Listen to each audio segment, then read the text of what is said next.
জল নামছে না হলো পরিষ্কার পরিচ্ছন্নর ব্যবস্থাটা খুবই এখনও যোগাযোগ খুব একটা ভালো না। যদি সমস্ত ড্রেনের সাথে ড্রেনের যোগাযোগ থাকে তাহলে আমি মনে করি যে এলো জল দাঁড়ানোর কোনো প্রশ্নই নেই। একদম বৃষ্টি হলে দুনিয়ার যত জল হয় রায়গঞ্জে এখানে একদম অনেকটা জল হয়ে যায়। হ্যাঁ, বিগত প্রায় 10 বছর ধরে এরকমই দেখছি।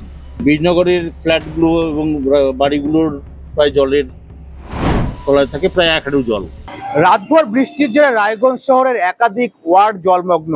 এমনকি রায়গঞ্জ শহর যে বিদ্রোহী মোড় চেনা জায়গা, সেই জায়গার ছবিটাও কিন্তু একই রকম রয়ে গিয়েছে।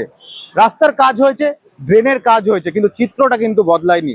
সাধারণ মানুষের যেটা অভিযোগ যে এই ছবি গত 10 বছরে ছিল না, তো 10 বছর পর যেভাবে বিভিন্ন জলাশয় নয়নজলিগুলোকে ভরে ফেলা হয়েছে, তার জেরে এই জল কিন্তু নামছে না শহর জুড়ে। রাতভর প্রবল বৃষ্টিতে কার্যত জলমগ্ন হয়ে পড়েছে রায়গঞ্জ শহরের বিস্তীর্ণ এলাকা। শহরের এক প্রান্ত থেকে অন্য প্রান্ত সর্বত্রই জল জমে চরম ভোগান্তির মুখে পড়েছেন সাধারণ মানুষ। বিদ্রোহী মোড়, বীরনগর, দেবীনগর, নেতাজি পল্লী সহ একাধিক ওয়ার্ডের রাস্তাঘাট সম্পূর্ণ জলের তলায় চলে যায়। কোথাও হাঁটু সমান, কোথাও তারও বেশি জল জমে থাকায় সকাল থেকেই নিত্যযাত্রী, স্কুল কলেজের পড়ুয়া এবং কর্মজীবী মানুষকে চরম সমস্যার মধ্যে পড়ে যাতায়াত করতে হয়েছে। সবচেয়ে উদ্বেগের বিষয়, ড্রেন উপচে নোংরা আবর্জনাযুক্ত জল রাস্তার জলের সঙ্গে মিশে যাওয়ায় স্বাস্থ্য ঝুঁকিও বেড়েছে। শুধু রাস্তায় নয়, বহু এলাকায় জল ঢুকে পড়েছে রাস্তার ধারের বাড়িঘরেও। ফলে দৈনন্দিন জীবনযাত্রা কার্যত বিপর্যস্ত হয়ে পড়েছে। শহরবাসীর অভিযোগ, বিগত কয়েক বছরে রাস্তাঘাট এবং নিকাশি ব্যবস্থা নতুন করে নির্মাণ করা হলেও সামান্য বৃষ্টিতেই জল জমার সমস্যা থেকে মুক্তি মেলেনি। কেন একটি পৌর শহরে এমন দুরবস্থা বারবার তৈরি হচ্ছে তা নিয়ে প্রশ্ন উঠছে। প্রসঙ্গত, বিগত বহু বছর ধরে রায়গঞ্জ শহরের মাস্টার প্ল্যান তৈরির জন্য বারবার দাবি জানিয়ে আসছেন রাজনৈতিক ব্যক্তিত্বরা। বিগত সরকারের আমলে রায়গঞ্জের প্রাক্তন বিধায়ক কৃষ্ণ কল্যাণীও শহরের মাস্টার প্ল্যান তৈরির প্রতিশ্রুতি দিয়েছিলেন, কিন্তু তারপরও সেই কাজ হয়নি। অথচ বেআইনিভাবে রায়গঞ্জ শহরে জলাভূমি এবং নয়াঞ্জলিগুলি ভরাট করে অবৈধ নির্মাণ হয়ে আসছে বলে অভিযোগ। শহরের জলাভূমি এবং নয়াঞ্জলি ভরাট করে বহুতল নির্মাণের ফলে বৃষ্টির স্বাভাবিক জল নিকাশি পথ বন্ধ হয়ে যাচ্ছে। তাই অল্প সময়ের বৃষ্টিতেই শহরের বিভিন্ন এলাকা জলমগ্ন হয়ে পড়ছে। স্থানীয় ছাত্র ভজ রায় বলেন, সামান্য বৃষ্টিতেই বিদ্রোহী মোড়, বীরনগর সহ বিভিন্ন এলাকায় জল জমে যায়। রাস্তা দিয়ে চলাচল করতে খুবই সমস্যা হয়।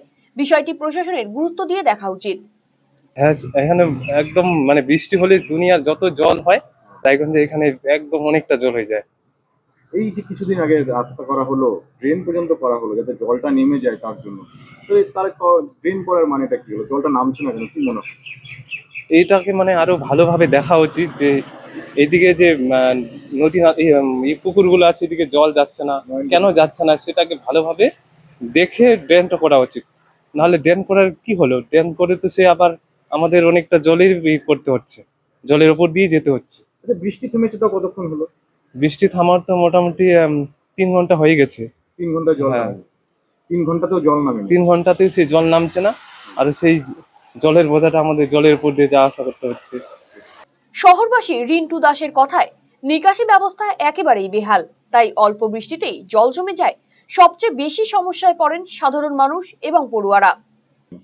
জল নামছে না হলো পরিষ্কার পরিচ্ছন্নর ব্যবস্থাটা খুবই এখনও যোগাযোগ খুব একটা ভালো না। যদি সমস্ত ড্রেনের সাথে ড্রেনের যোগাযোগ থাকে তাহলে আমি মনে করি যে এলো জল দাঁড়ানোর কোনো প্রশ্নই নেই।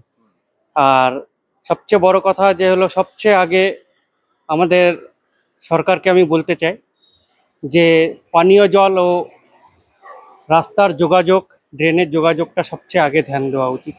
শুধু আমি নয়, এখান থেকে অনেক স্টুডেন্ট যাচ্ছে, যে দেখতে পারেন তাদেরও হলো যেতে খুব অসুবিধা হচ্ছে, প্রাইভেট পড়তে যাচ্ছে, কেউ স্কুলে যাচ্ছে। তো এতটুকুই বলবো যে যোগাযোগ বিষয়টা সমস্ত কিছু সব ঠিকঠাক করলে খুব আশা করি আমাদের রায়গঞ্জবাসীর জন্য খুব ভালো হয়। কোথাও কি মনে হয় কি নয়নজলিগুলো ভরে ফেলার জন্য এই জল বেরোতে পারে? হ্যাঁ, এরকম তো একটা কিছু আছেই। নয়নজনী অনেক হলো জল সংগ্রহ করে, তো সেই জিনিসটার থেকে দেখতে গেলে আমি এতটুকু বলতে পারি যে সরকার সমস্তটা ভালো মন্দ দেখে বিবেচনা করে আমাদের রায়গঞ্জবাসীর একটি উপকার করুক।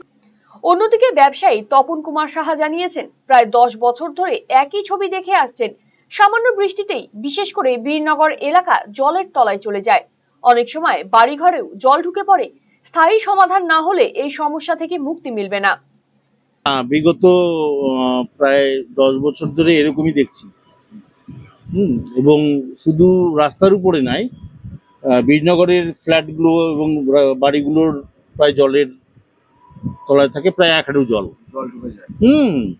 বাড়িগুলোতে জল ঢুকে যায়, ফ্ল্যাটগুলোতে জল ঢুকতে পারে না, কিছুটা যায় গ্রাউন্ড ফ্লোরে, আর বাড়িগুলোতে পুরো জল ঢুকে যায়। কিন্তু আমরা দেখলাম কিছুদিন আগে রাস্তা করা হলো, কালভার্ট করা হলো, ড্রেন করা হলো। হ্যাঁ, এই যে আমরা ভেবেছিলাম যে এই রাস্তা করার পর বোধহয় জল থেকে বাঁচবো, কিন্তু না, একই রকম দেখছি। বৃষ্টি থেমে গিয়েছে কতক্ষণ হলো? প্রায় ঘন্টাখানেক হয়ে গেল বৃষ্টি থেমে গেছে।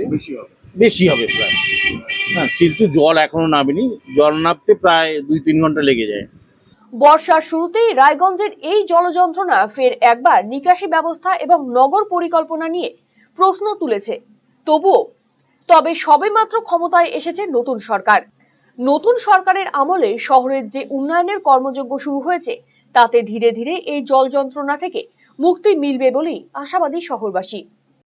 একাধিক ওয়ার্ডে সাধারণ মানুষের চলাচলের জন্য কিন্তু সমস্যা তৈরি হয়েছে। কোথাও বাড়িতে জল ঢুকে গিয়েছে, রাস্তার উপর জল চলে এসেছে, কিংবা ড্রেনগুলো একেবারে জলমগ্ন হয়ে রয়েছে।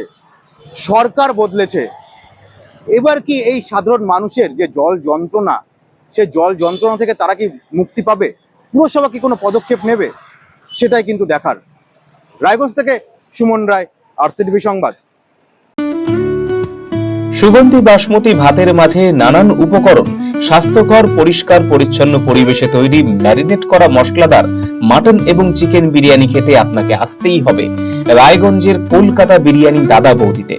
শহরের সেরা মানের বিরিয়ানি খাদ্য রসিকদের তৃপ্তি মেটাতে হাজির দাদা বৌদি। রায়গঞ্জের প্রাণকেন্দ্র মোহনবাটি এলাকায় রায়গঞ্জ জেলা আদালতের প্রবেশদ্বারের কাছে সুস্বাদু মুখরোচক স্বাদে গন্ধে অতুলনীয় বিরিয়ানি পেয়ে যাবেন সারাদিন। তাই রায়গঞ্জ শহরে বিরিয়ানির এখন সেরা ঠিকানা কলকাতা বিরিয়ানি দাদা বৌদি। কলকাতা বিরিয়ানি দাদা বৌদি, মোহনবাটি, রায়গঞ্জ, উত্তর Dinajpur. Phone number 6204-774। Eastern India's #1 boarding school, Himalayan International Residential School, Siliguri. Separate AC hostel for boys and girls. 126-acre lush green campus. World-class sporting facilities. Admission open for session 2026 to 27. Hurry up. Limited seats.